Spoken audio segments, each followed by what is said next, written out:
Notre prochain orateur incarne à lui seul la révolution des roses, qui fait aujourd'hui de la Géorgie l'une des réussites les plus accomplies parmi les pays membres du partenariat oriental. La Géorgie est aujourd'hui définitivement engagée sur la voie de l'intégration européenne et atlantique. Mesdames et messieurs, veuillez accueillir le président du mouvement national démocrate et président de la Géorgie, Mikhail Saakashvili.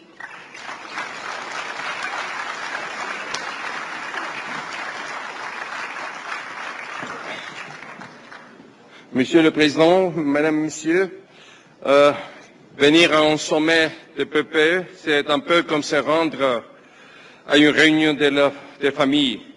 Une famille réunie par des valeurs communes et un idéal partagé. Et cet idéal a un nom pour tout le monde, c'est l'Europe. Nous ne parlons pas ici d'une notion géographique, encore moins d'une machine bureaucratique. Nous parlons de l'Europe comme projet politique, comme idéal moral. L'Union européenne, sans aucun doute, la plus grande avancée du siècle dernier, traverse aujourd'hui une crise majeure. Une crise qui dépasse la question cruciale de la dette et que l'on peut qualifier d'identitaire. Face au pessimisme ambiant, face à la montée du scepticisme, la famille PPE sera, j'en suis intimement convaincu, le moteur de la grande refondation européenne. Je suis venu ici avec un message simple, un message d'espoir. Non seulement le projet européen a un avenir, mais pour nous, voisins de l'Union, ce projet est l'avenir.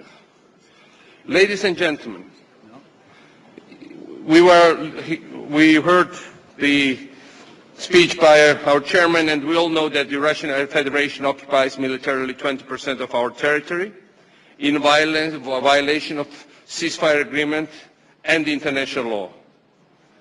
You are aware of the tragedy of 500,000 of my citizens, as we are a country of only 5 million people, who were expelled from their home because a former KGB officer in a faraway capital decided that their home was not their home anymore, but a playground for his neo-Soviet ambitions.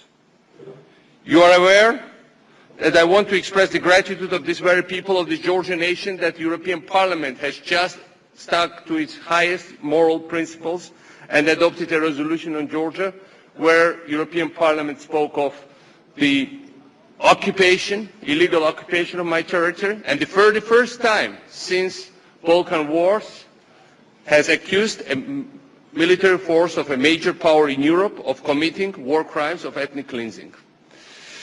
The latest proof is being the European Parliament. I think this is the latest proof of what this family means, because this was a resolution, of course, supported by absolute overwhelming majority of the European Parliament, but was originally advocated by the People's Party. So despite the occupation, the ethnic cleansing, the embargoes and the continuous threat, I came here to deliver a message of hope on behalf of my country as well. Look, Georgia that has been occupied, Georgia that's been proclaimed dead several years ago, right now is one of the best reform performers. We are the world's #1 economic reformer according to the World Bank, based on 5 years period. We are world's #1 fighter of corruption according to the data of Transparency International, based on 5 years period. We are the country that has second most efficient and transparent bureaucracy in the world according to Canadian Centre of Law and Justice, Law and Democracy, after New Zealand. And this is a country where these results have brought the results that, poverty has decreased from 52% down to 17%, and it's continuing to decrease. And a country that has tremendous social gains in terms of equality, in terms of advancing democracy and our own conservative values. And the country that, against all the odds, was also upgraded by Standard & Poor just 2 weeks ago because of its economic and political performance. The Union, that's exactly the gains that we are bringing to the European Union. The Union is projecting stability and progress in its surroundings, and I think the European Union, against all the odds, is synonymous of peace, democracy and prosperity. For the countries of Eastern Partnership, there is no alternative to Europe. Our paths might look different. Georgia might embrace quicker and more steadily. the European political model than maybe some of the others, but at the end there is no other solution than the European transformation of our societies, no other geopolitical choice. Europe doesn't integrate as some people fear, or maybe some people hope. What is the future then for our region? The Eurasian Union is proposed by some nostalgic leaders in Moscow. The same project was imposed on Georgia and many other nations almost 1 century ago. It had another name. It was called the Soviet Union. And it had been tragedy for all of us. I spent my childhood or early youth in that country. I don't miss any bit of it at all. And I think lots of people, basically everybody around me shares the same feeling. So if the European Union is the future, then Eurasian Union is the past. If the European Union has the potential, and Europe has always found the way, that's what we learned from recent European history. Eurasian Union is still born, no matter what is the declaration right now. And this is very important to understand, because recent events in small occupied areas in Georgia called South Ossetia remain. Russian president went there for official visit. They staged elections, and they could not control even those staged elections. They campaigned for so-called presidential candidates in so-called elections, and it all degenerated into violence and ugly pictures. And I think this preempted what happened in the center of Moscow, and that have shown to us that the methods and the language of the past simply do not work anymore. I meet a lot with young people in my post-Soviet countries. I travel a lot to some of those countries. I can tell you there is no way they will accept new Soviet Union in any form, under any name, under any pretext.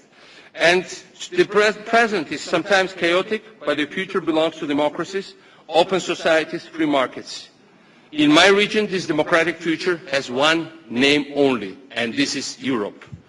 EPP is the natural home for these reformist forces that are building such a European future, and the EPP has to be the leading force in the neighborhood policy. Ladies and gentlemen, the principle of more for more, adopted by the European Union, is the right approach. The European Union proposed more cooperation and more integration to those who want it more and act accordingly. Both in terms of economic and political transformation, we want to be a success case of neighborhood policy, a success story for the EU and for the EPP. Thank you.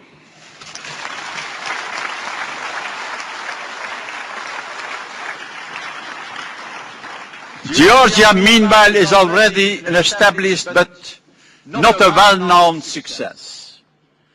Let us remember the aggression she fell victim to in 2008. The invasion that was stopped only by a strong intervention of President Sarkozy acting as President of the European Union. The European People's Party has always shown solidarity with our Georgian friends. Dear Mikhail, the European People's Party was the first to denounce the post-conflict situation and to use the most accurate words to describe the reality of the situation. The European People's Party was the first to refer to the illegal presence of Russian troops on Georgian territory as occupation, and to request their withdrawal.